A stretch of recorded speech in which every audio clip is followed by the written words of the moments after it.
Welcome back to another episode. And tonight we're going to continue talking about legitimation crisis. And we're going to build on last episode's theme, the theme of the historical materialism. And tonight we're going to take a look at what Habermas tries to do in his way of presenting social change as an outcome of systemic forces and the force of communicative action in society. And what I want to suggest is that this is actually Habermas's way of trying to bring together the Marxist view of history and the Hegelian view of history. So let's begin with legitimation crisis again. I'm going to read a quote from page 48. The aforementioned crisis tendencies, and you can think back to the discussion last time of historical materialism, the Marxist idea that there are systemic tendencies within the economic structure of a society that may lead to its own undoing. So there's somewhere within any system, there's some sort of contradiction. And it's that contradiction out of which the opposing forces within a society ultimately emerge. So there's a superstructure and there's a substructure. The substructure is the economic structure of society. The superstructure is the ideology, the political structure, the social norms, and everything else that arises out of, that's built on, or ultimately based on, the economic foundation of society. And it's a contradiction somewhere within that economic substratum that is ultimately what's going to be a force for change. And that force for change is going to be something that's implicit in the structure of society. So it's in that sense that there's going to be a material basis for social change as opposed to a merely ideal basis, a force for change that has to do with a change in consciousness, which is more of the Hegelian view. So coming back to the quote, the aforementioned crisis tendencies can break out only through the sociocultural system. So sociocultural system is the layer of society that is going to involve communicative action, but it's also going to impact those latent pattern maintenance mechanisms that comes from Parsonian theory, like education and the family. So I'll read the sentence again. The aforementioned crisis tendencies can break out only through the sociocultural system.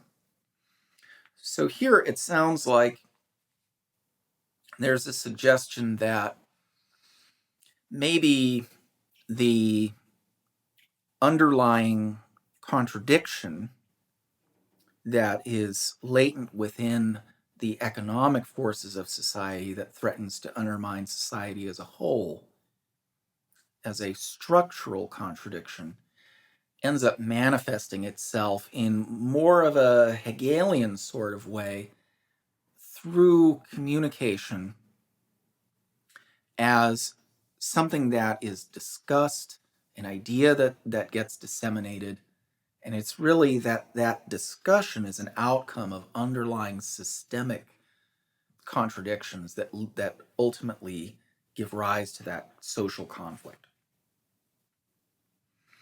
4, he says, the social integration of a society is dependent on the output of this system, directly on the motivations it supplies to the political system in the form of legitimation, and indirectly on the motivations to perform it supplies to the educational and occupational systems. Since the sociocultural system does not, in contrast to the economic system, organize its own output, there can be no socioculturally produced input crisis. Crises that arise at this point are always output crises. We have to reckon with cultural crisis tendencies when the normative structures change according to their inherent logic in such a way that the complementarity between the requirements of the state apparatus and the occupational system on the one hand, and the interpreted needs and legitimate expectations of members of society on the other, is disturbed. So we bring in the idea of legitimation crisis again, and the important thing to point out here is the level in society at which the legitimation crisis occurs. So it may have its origins in the economic system, but it will manifest itself as a political crisis, ultimately, because it is the political organization of a society that in late capitalism takes on the management of the economy itself. So you might think that Habermas's view, because he has been following Marx so closely, is maybe a little bit one-sided. Are social crises really inherently economic crises? Well, on the side of thinking that they might be, which would be more congenial to a Marxist view, you could say that there are social conflicts, there are antagonisms, there are all sorts of difficulties that arise in a society, and not all of them are economic in their origin. But what the Marxist point of view is going to want to assert is that in the long run, the thing that is really going to spark the sort of social conflict that is going to result in the formation of a new sort of political order is going to be something that does have its basis in the economic stratum of a society.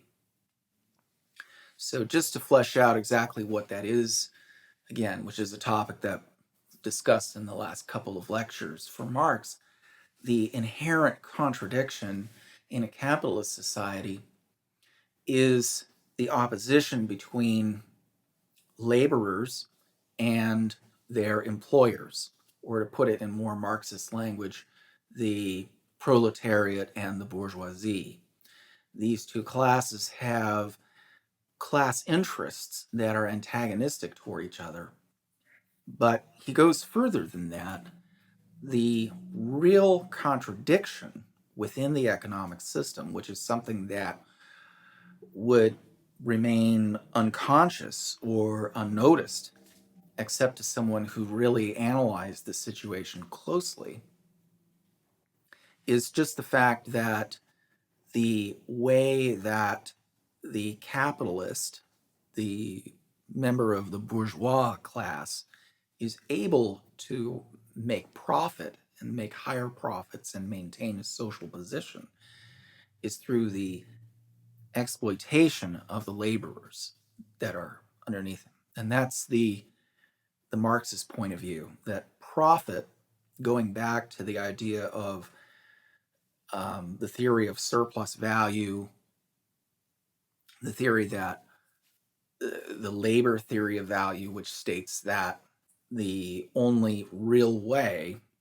to account for profit is through the amount of labor that goes into the making of a product, that the owners of capital, the bourgeois class, have to engage in some sort of exploitation in order to realize higher and higher profits.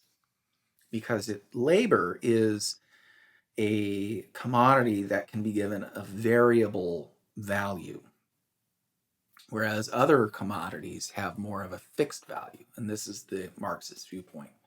So if you go out and pay for a piece of machinery, you have to pay full value. You can't exploit a piece of machinery, but you can try to get people to labor for you for less than the full value of their labor. And that's how Marx thinks ultimately these inherent antagonisms within the class structure of a capitalist society are actually based in a fundamental contradiction that lies in the structure of capitalist society itself. So I just kind of dug down deep in that hole. Let me try to come back just to the idea of legitimation and what that means for a late capitalist society. So, coming back to legitimation as a theme in the book Legitimation Crisis, legitimation has to take place at a political level because in a late capitalist society, the political parties have taken up management of the economy. They're expected to do things to alleviate the kinds of pressures that arise from a capitalist society that would result in social instability. And, we're probably seeing some things today that might look like they were evidence of this latent class struggle, a tendency toward the managerial class, the bourgeoisie, to make more and more profit on the backs of the proletariat.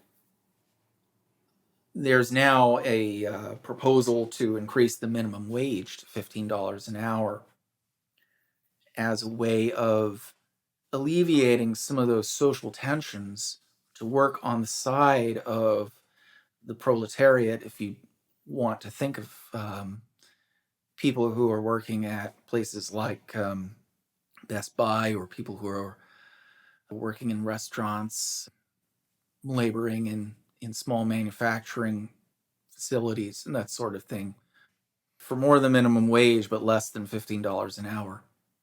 And political parties, you could say, are managing a potential crisis by trying not to let that contradiction rooted in the structure of how capital is gained in society, and not allow that to come fully to light.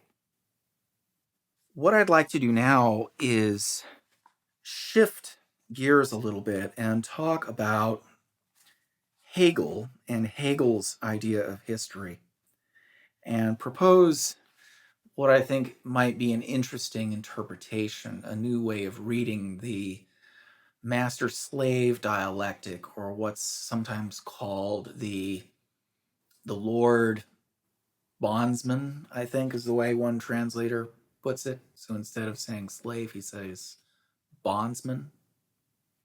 Sometimes it's translated as the master servant dialectic. And what I'd like to do is propose a new way of understanding this terminology. When you read Hegel, there are a lot of things that don't quite make sense. And one thing that I think is particularly puzzling is the way in which, in the framework of his discussion of the master and the servant slash slave slash bondsman, the work that the bondsman, servant, slave does actually is supposed to liberate him. Can't we all imagine slaving away at a job for years and years and not actually liberating ourselves in any significant sense? I think it's quite possible to imagine that. It's kind of hard to see how there's any inevitability, or even a way out that you can really imagine for somebody who's just laboring away, that somehow they can attain their freedom, even in a psychological sense, by just working and laboring away. And yet that seems to be the way Hegel imagines the dialectic playing out. You have the master who he says simply takes in and enjoys these products, the things that the bondsman slash servant does. And then you have the servant laboring away at them. And I guess I have to say, when I read the thing in the way that Marxists read it, which is to say that the master is kind of a figure for the bourgeoisie, and the slave slash servant is kind of a stand-in for the proletariat, it is kind of hard to see how this liberation occurs. And it's actually a little bit off-putting to try to read the whole thing. What I want to propose is a reading that I think makes a little bit more sense out of all this. I think what Hegel has in mind with the master and the servant are actually two forms of consciousness. And he uses the word master consciousness, bondsman consciousness, depending on what translation you're reading. He uses the word consciousness along with these terms. And I think you certainly can imagine someone who both has a kind of master consciousness along with a kind of slavish consciousness at the same time. In fact, it's hard to imagine in the terms that Hegel sets them out, someone being absolutely in a master consciousness, in the role of a master in the way that he describes it all the time. Many members of the middle class, many members of the bourgeoisie might feel themselves to be kind of in a position where they would like to liberate themselves. Don't those persons who are in that position of mastery also have some sort of slavish consciousness within themselves? I think the truth is that they do. And I think even among the proletarians, the same sort of dynamic exists. I think it's fair to say that of just about anyone, regardless of their social class. It doesn't really make sense to me that you would try to break this down purely along the lines of social class. The figure of the master sounds like an aristocrat from the feudal era, rather than someone who lives in a capitalist era. So I think there are ways in which this analogy breaks down. But if we think about these two figures as two different forms of consciousness, I think the picture becomes a lot more clear. To begin with, Hegel, in his phenomenology, at this point in the phenomenology, ends up thinking about ways in which we encounter the world, ways in which we understand objects in the world, and in a sense, bring them home to ourselves in the form of understanding them and knowing them. And to me, his language is more reminiscent of the Aristotelian way of thinking about how the mind works than it does of some sort of class struggle. I like to read a passage from De Anima 3:4, where Aristotle discusses this aspect of the mind. Turning now to the part of the soul with which the soul knows, whether this is separable from the others in definition only, or spatially as well, we have to inquire what differentiates this part and how thinking can take place. If thinking is like perceiving, it must be either a process in which the soul is acted upon by what is capable of being thought, or a process different from but analogous to that. The thinking part of the soul must therefore be, while impassible, capable of receiving the form of an object. That is, it must be potentially identical in character with its object without being the object. thought must be related to what is thinkable, as sense is to what is sensible. So the way to understand the idea here that the mind, the intellect, must be impassible on the relation of sense perception would be when the eye perceives some image, it doesn't actually become physically changed in some way. It doesn't change physical form, but it receives the form of the image in a different sense, not by being substantially altered by the image, but by simply taking on a quality of that image, by importing that quality into itself. And similarly, when the mind understands a thing, it's a kind of a second stage in this way of incorporating a quality of the thing that it's thinking about, perceiving intellectually.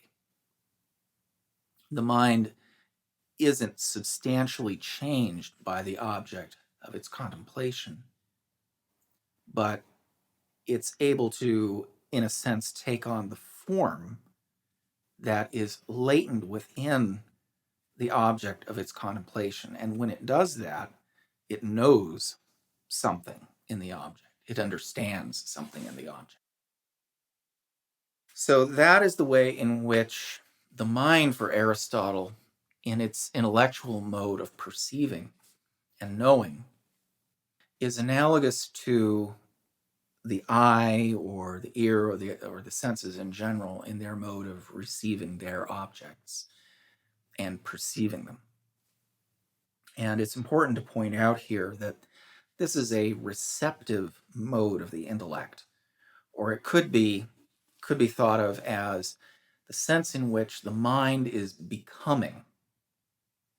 And what I want to suggest is that what we think of as the bondsman, the slavish consciousness, the consciousness that has to work on something in order to attain its freedom, is really this part of the intellect, this part of the mind that is in a process of becoming what it wants to know.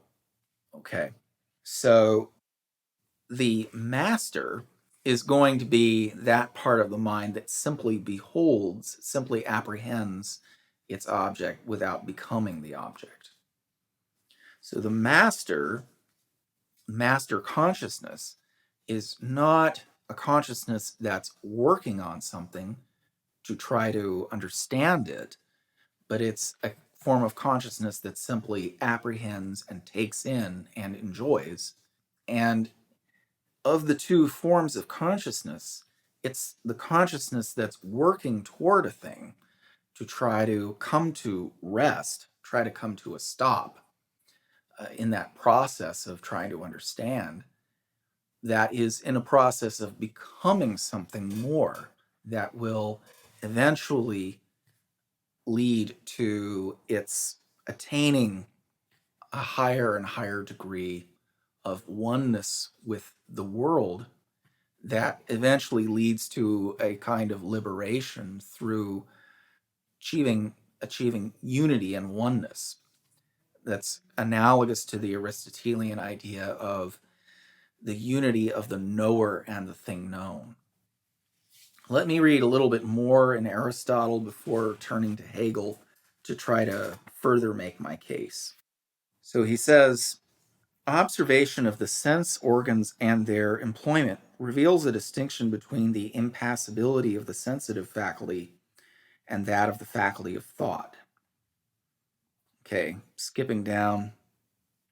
When thought has become each thing in the way in which a man who actually knows is said to do so, this happens when he is now able to exercise the power on his own initiative.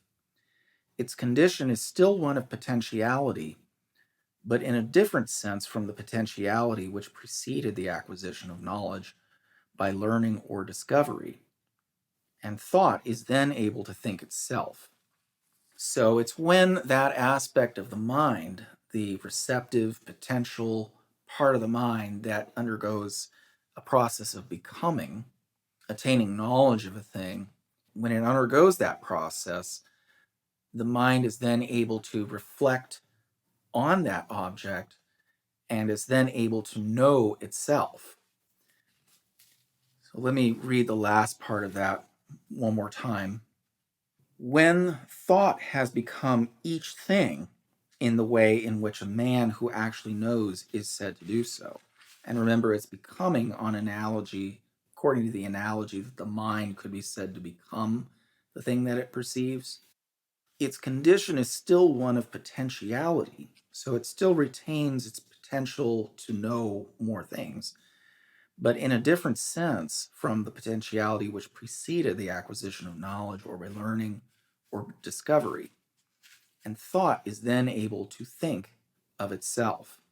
So it's when it has come to the end of that process of knowing that it is then able to identify some intellectual object that allows the intellect itself to become known.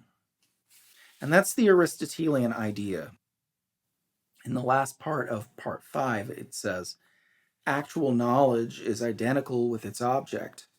In the individual, potential knowledge is in time prior to actual knowledge. But absolutely, it is not prior even in time. It does not sometimes think and sometimes not think. So here we have an active sense of the intellect, which is contrasted with that more receptive, becoming part of the intellect. So this is intellect in the sense of pure being. When separated, it alone is just what it is, and this alone is immortal and eternal.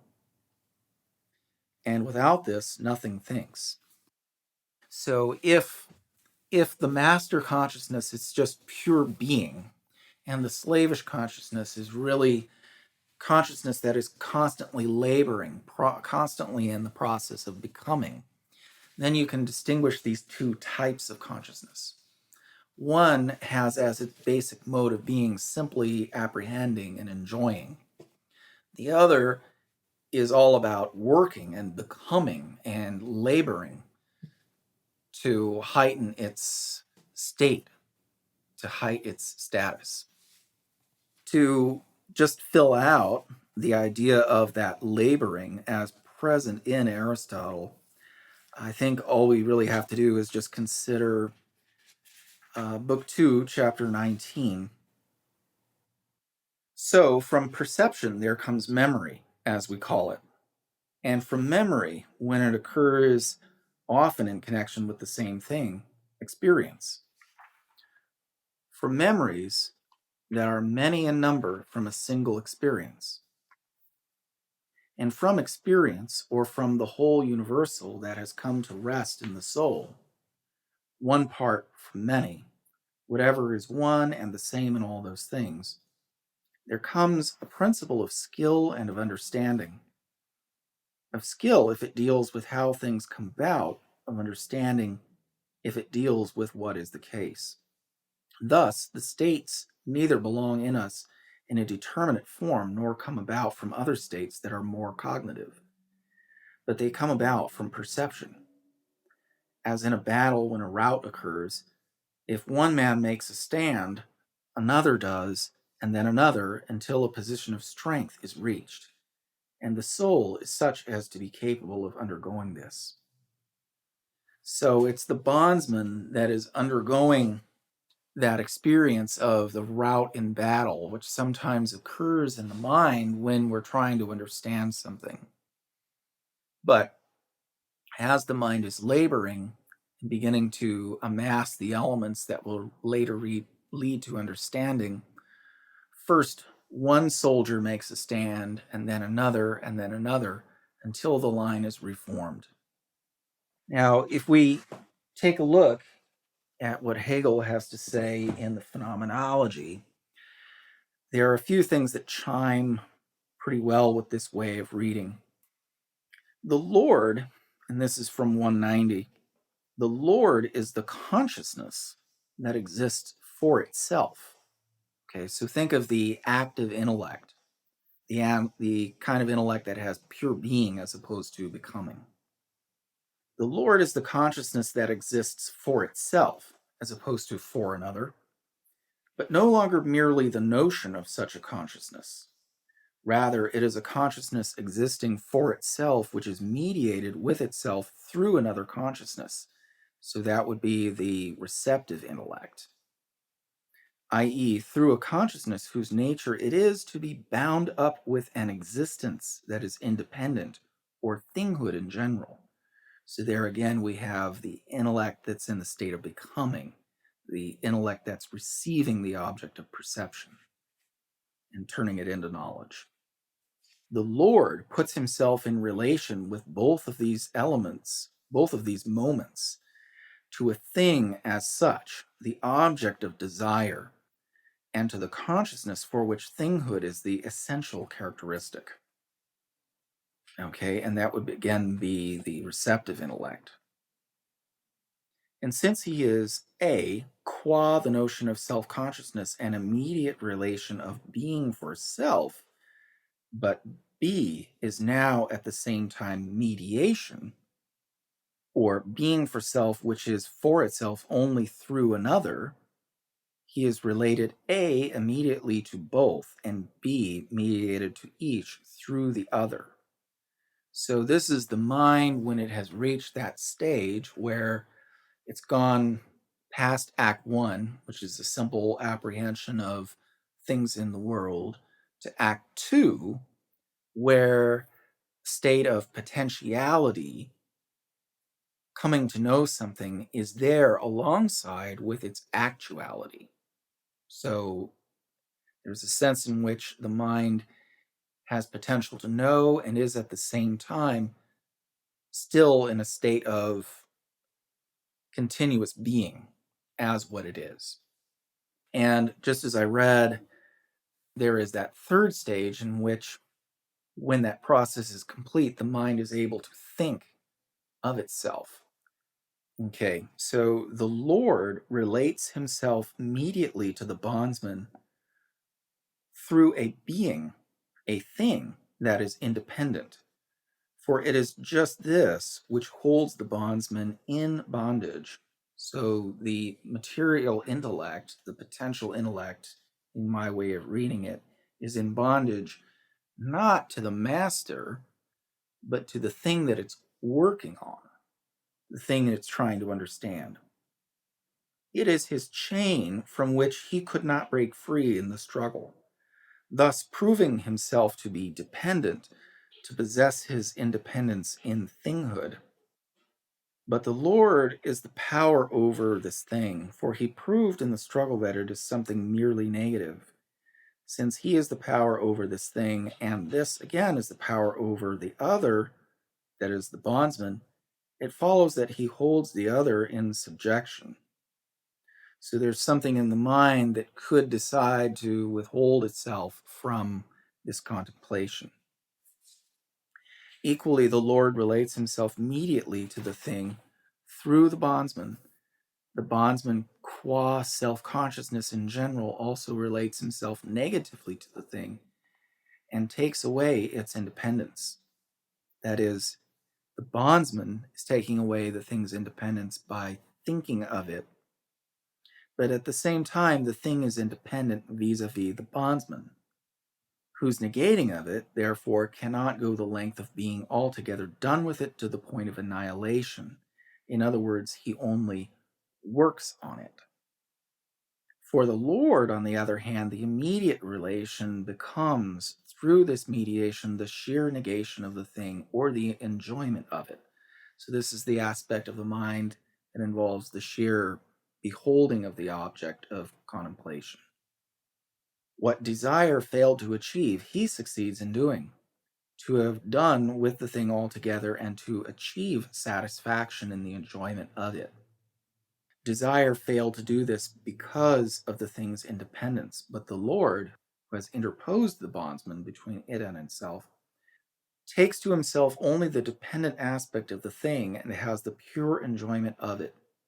The aspect of its independence he leaves to the bondsman who works on it.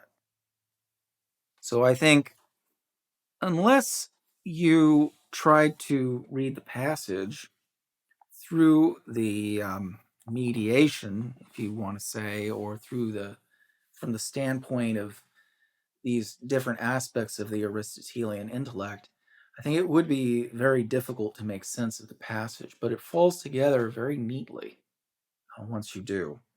And I'm proposing this as a way to read the master-slave relationship in a way that is an alternative to the class struggle relationship, which I think if you apply it, throws up all sorts of questions and makes Hegel seem like maybe he doesn't quite understand the real nature of the master-slave relationship, or there's just something that's simply there that doesn't quite work. So I'm going to come to the point of synthesis here in this discussion. And what Habermas wants to do with his communicative action is basically incorporate the idea from Hegel that history is actually the outcome of a form of master-slave relationship in which the consciousness, the rationality, let's say, of a society is something that evolves over time. And there's a sense in which society as a whole is constantly in bondage, is constantly having to labor under the influence of desire, the desire to understand itself. Okay, so the object ultimately, when it looks out in the world, is to try to understand its experience. And the more experience it has, the more its ideas about itself as a social whole, as a society, begin to change and become more and more adequate to its reality, which is the goal of understanding. And as that process continues through time, according to the Hegelian view, the consciousness, the understanding of how society can function in such a way as to bring about a state of freedom, which is the end point of all of this labor in thought, reasoning, understanding, can finally be achieved. So, there I'm suggesting that freedom for Hegel really has something to do with a liberation from this entire project of trying to come to some sort of endpoint in figuring out how to intellectually understand the relationship between the individual and society and how society can actually free the individual. So freedom is really about the freedom of the mind to complete that process and at the same time bring about actual freedom of individuals in society. And that point of rest that's finally achieved will be one that mirrors the situation that Aristotle describes in the passage I read from Posterior Analytics 219, where finally the intellect can come to rest. So there's a twofold sense of liberation there in Hegel. And this form of liberation coincides with the communicative action that Habermas is describing. So he's saying that even if the underlying source of tension or perhaps even conflict and perhaps even contradiction that threatens to undermine society as a whole and enact a complete revolution in the way that society is structured, even if those forces are ultimately due to some sort of contradiction that is latent in the economic substructure of a society, the only way in which it's going to be expressed is going to be through communicative action, which is going to impact the political stratum of society. So, what I want to say is that what Habermas is actually doing in Legitimation Crisis is bringing together Marx and Hegel together again in their understanding of how societies evolve and the process of historical evolution as it impacts societies. It does seem like he decides in favor of the Marxist view of an economic substructure as the actual source of where this change is going to come about. But he says that the way that it's expressed is going to be through something that looks a lot more like Hegel's idealistic view of historical and social change. So with that, we'll call it a night.